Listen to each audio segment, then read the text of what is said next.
Hi you guys, and welcome back to the channel. And on today's video I'm going to go over things that I'm doing to keep me accountable in 2022 on my planner. So let's get started.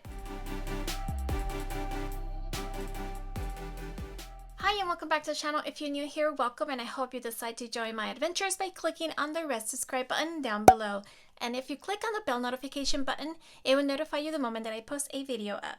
So like I mentioned, I just want to share a few things that are keeping me accountable on my planner. And at the end of the video, I'll go ahead and share a little more details on how you can actually find those for yourself and see if you can incorporate those into your daily routines. So I'm gonna go ahead and share with you guys things that I'm doing in my planner to keep me accountable in 2022.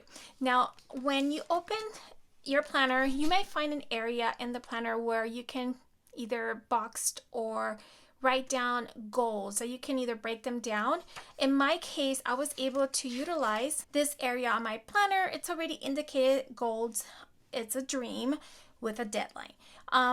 But I decided just to play around with it this year. I did place these cute stickers fonts. I think they were from Sarah Marie. It used to be an Etsy before, but I bought them a long time ago and I had them, and it so happened that the colors do match the color of the actual box, so it played out well. Now if you notice, the font is a lot bigger because it is an A5 horizontal Erin Condren. When I originally bought these stickers, they were meant for our regular size planner. In this situation, what I did a 4 months. I did break out so goals for my house, just so that I don't have to allocate the springtime to do spring cleaning. This will help me stay accountable. I broke it down by weeks, and what happens is in that 1 week I'll be tackling something around the house daily, so that I'm not too overwhelmed with a to-do list. So in this case, I have broken down all the way to week 14. This is a great system that I have followed last year, and I'm again continuing to do it this year.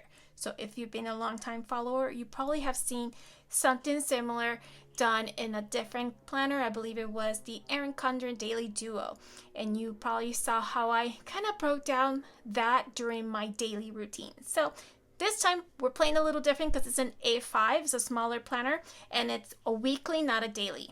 So as you can see, this is something that's going to keep me accountable around the home. After April, I do intend to start another different system where I'm going to organize all of my paper filing situation that I have in the house. So I'll be sharing that along the way, so just keep subscribing and you'll be able to follow along what my journey looks like, not only with this cleaning system that I have in place, or challenge as they call it, and then organizing around the home with papers. So I'm allocating the rest of the year to kind of get that situated. So as you can see, I have an outlook already all the way to April, which is really good because at least I have a roadmap. So moving along, I also learned something amazing. This was from an Instagram account, and it's called a 90-day letter. And what I do is basically write what my outlook would be like as if it had already happened. So as you can tell, probably, let me double check here, a blank page. So for instance, you have the month of August, and I have a blank piece of paper. So what was I going to do with that piece of paper that's completely blank? Why don't I utilize it doing that 90-day letter? So what I did, and I think it's going to keep me accountable on the month of April. Yeah. So just so you can see a little bit without looking too much, but that's pretty much how it's looking for me right now. I am really excited. I wrote that to myself as is all the goals have already been accomplished, and I try to read this throughout like the week to kind of keep me accountable, and I'm like, oh cool, yes, this can be happening. Like, it's just a nice refresher for me. So this is what I did with the April notes page. So that's something that's helping me stay accountable for 2022. So like I mentioned, I was going to go ahead and share the sources that I've been getting all this type of information from. And this is a really cool one. This is from the Bowl Full of Lemons. And if you have followed me along, you know that this is the cleaning card system, but it's made into a challenge. So she pretty much on her website, she does have, I think it's a bowlfuloflemons.net. and she basically shares like a form, and you can print it out. There's no fee or anything involved, and it breaks everything down for you. So you start, they give you like a start out day. Obviously, places in your home might be different if you are in an apartment, if you own a townhome or a condo or a home or a big house. So your rooms or the lengthy time, I guess, will look a little different. So she breaks it down for you. So for instance, the laundry room was one thing that we had to tackle on week 1. She does have you like a little checklist to have yourself prepare for when that week starts. There's some shopping lists in case you have to buy certain items to get this challenge started, and it moves you to your week 1 and what you got to do, and if you have to restock anything, or if you have to fix an item, like let's say your dry vent needs to be cleaned out, you can just add that here.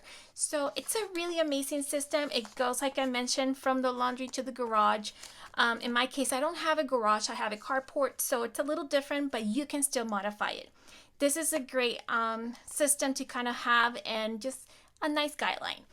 And like I mentioned, the 90-day letter, it is something that I found from an Instagram account. It's Elisa Cotton.